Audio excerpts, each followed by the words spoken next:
ओम श्री परमात्मने नमः। श्री विष्णु पुराण में पराशर जी और मैत्रेय जी का संवाद है।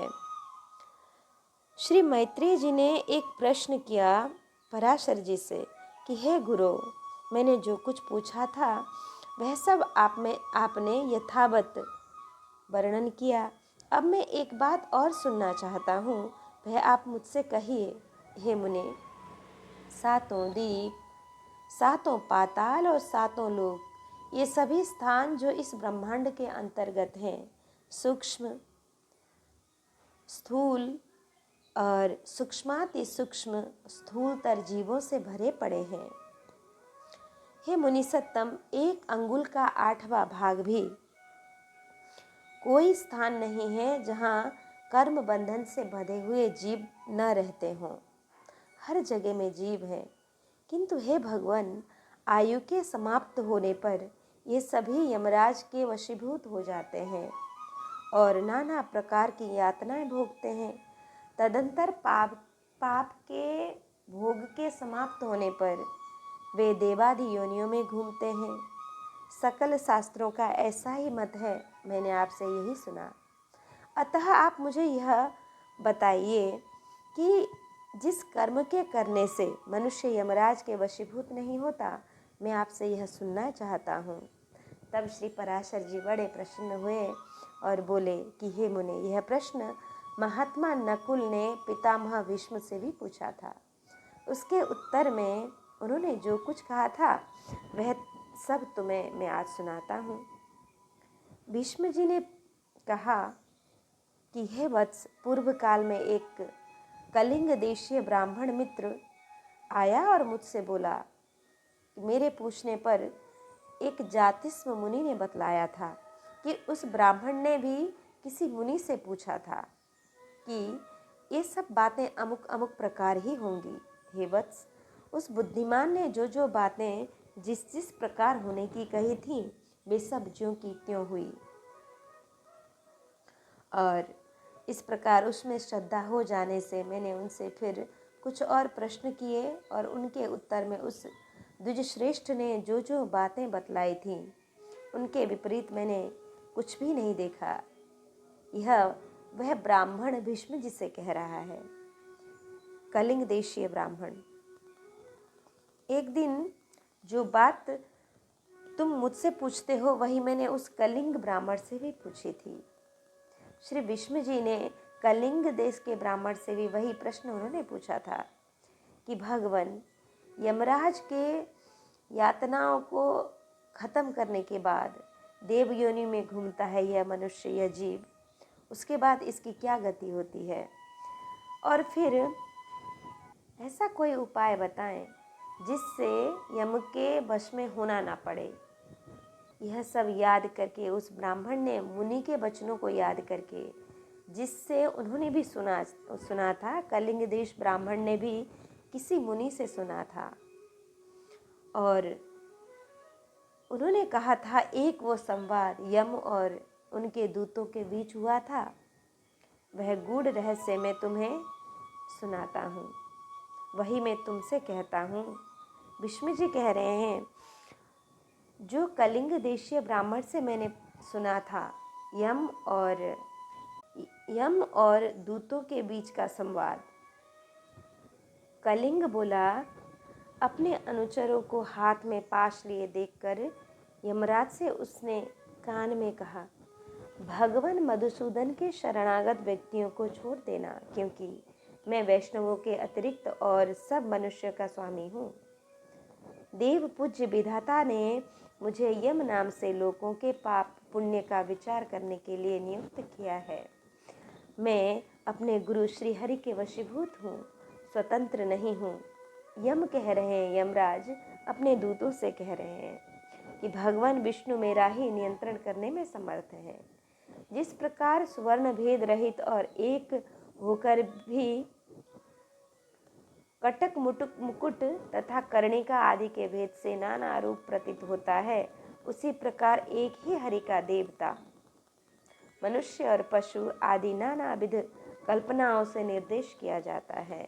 जिस प्रकार वायु के शांत होने पर उसमें उड़ते हुए परमाणु पृथ्वी से मिलकर एक हो जाते हैं, उसी प्रकार गुण क्षोभ से उत्पन्न हुए समस्त देवता, मनुष्य और पशु आदि उसका अंत हो जाने पर उस सनातन परमात्मा में लीन हो जाते हैं, जो भगवान के सुरवर बंदित चरण कमलों की परमार्थ बुद्धि से वंदना करता है। घृताहुति से प्रज्वलित अग्नि के समान समस्त पाप बंधन से मुक्त हुए उस पुरुष को तुम दूर से ही छोड़कर निकल जाना। हे यमदूतों, यमराज कह रहे हैं, हे यमदूतों, जो भगवान की भक्ति करते हैं उन्हें तुम छोड़ ही देना। यमराज के ऐसे वचन सुनकर पाश हस्त यमदूतों ने उनसे पूछा, प्रभु, सबके विधाता भगवान हरि का भक्त कैसा होता है, यह आप मुझसे कहिए। तब यमराज बोले कि न चलति निज वर्ण धर्म तो यह सममतिरात्म सुहृद विपक्ष पक्षे। जो पुरुष अपने वर्ण धर्म से विचलित नहीं होता, अपने सुहृद और विपक्षियों के प्रति समान भाव रखता है, किसी का द्रव्य हरण नहीं करता तथा किसी जीव की हिंसा नहीं करता, उस अत्यंत रागादि शून्य और निर्मल चित्त व्यक्ति को भगवान विष्णु का भक्त जानो। हे यमदूतों, जिस निर्मल मति का चित्त कली कल्मष रूप मल से मलिन नहीं हुआ और जिसने अपने हृदय में श्री जनार्दन को बसाया हुआ है, उस मनुष्य को भगवान का अतीब भक्त समझो, जो एकांत में पड़े हुए दूसरे के सोने को देखकर भी उसे अपनी बुद्धि द्वारा तृण के समान समझता हो और निरंतर भगवान का अनन्य भाव से चिंतन करता हो, उस नरश्रेष्ठ को विष्णु का भक्त समझो। कहाँ तो स्फटिक गिरी शिला के समान अति निर्मल भगवान विष्णु और कहाँ मनुष्य के चित्त में रहने वाले राग द्वेषादि दोष। इन दोनों का संयोग किसी प्रकार नहीं हो सकता। हिमगिरी, हिमकर, चंद्रमा के किरण जाल में अग्नि तेज की उष्णता कभी नहीं रह सकती है। जो व्यक्ति निर्मल चित्त, मात्सर्य रहित, प्रशांत, शुद्ध चरित्र, समस्त जीवों का सुहृद, प्रिय और हितवादी तथा अभिमान एवं माया से रहित होता है, उसके हृदय में भगवान वासुदेव सर्वदा विराजमान रहते हैं।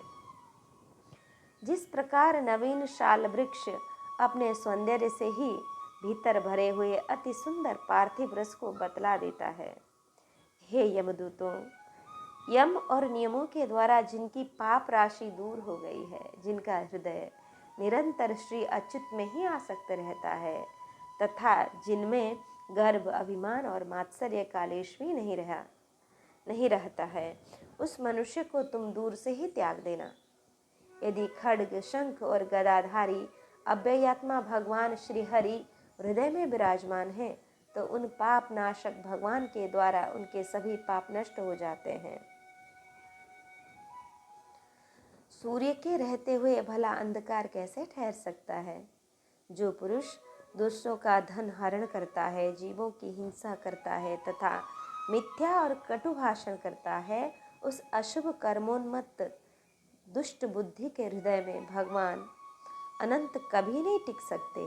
जो कुमति दूसरों के वैभव को नहीं देख सकता, जो दूसरों की निंदा करता है, साधु जनों का अपकार करता है तथा संपन्न होकर भी न तो श्री विष्णु भगवान की पूजा ही करता है और न उनके भक्तों को दान ही देता है, उस अधम के हृदय में श्री जनार्दन का निवास कभी नहीं हो सकता।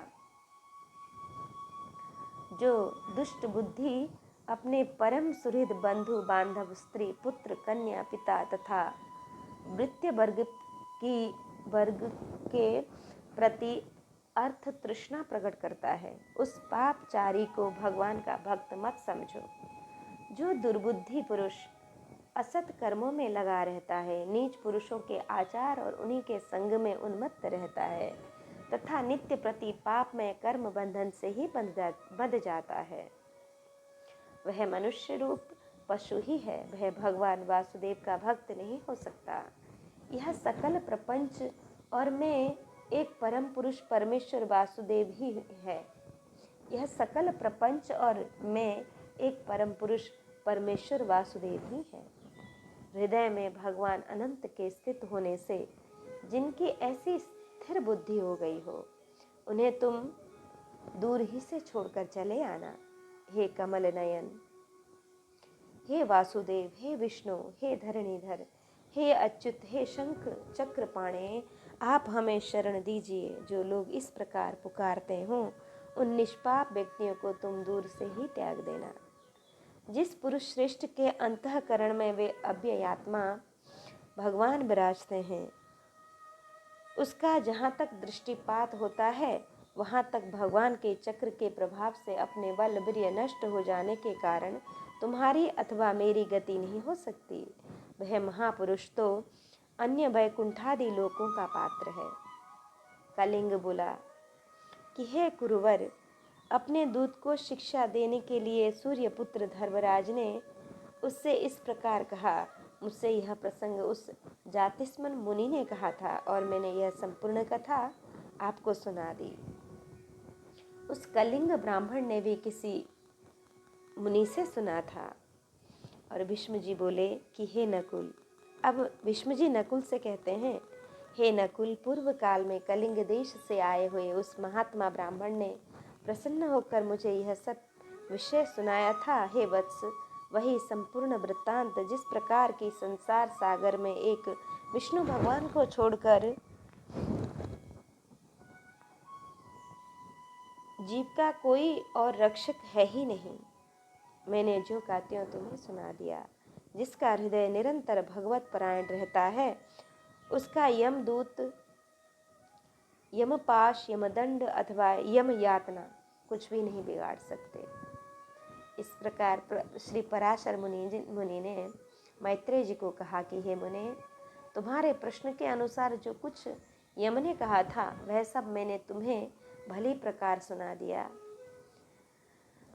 तो इस प्रकार से श्री पराशर मुनि ने मैत्रेय जी को भीष्म जी और महात्मा नकुल का संवाद सुनाया और भीष्म जी को कलिंग देश के किसी ब्राह्मण ने सुनाया और कलिंग देश के ब्राह्मण को किसी मुनि ने सुनाया था।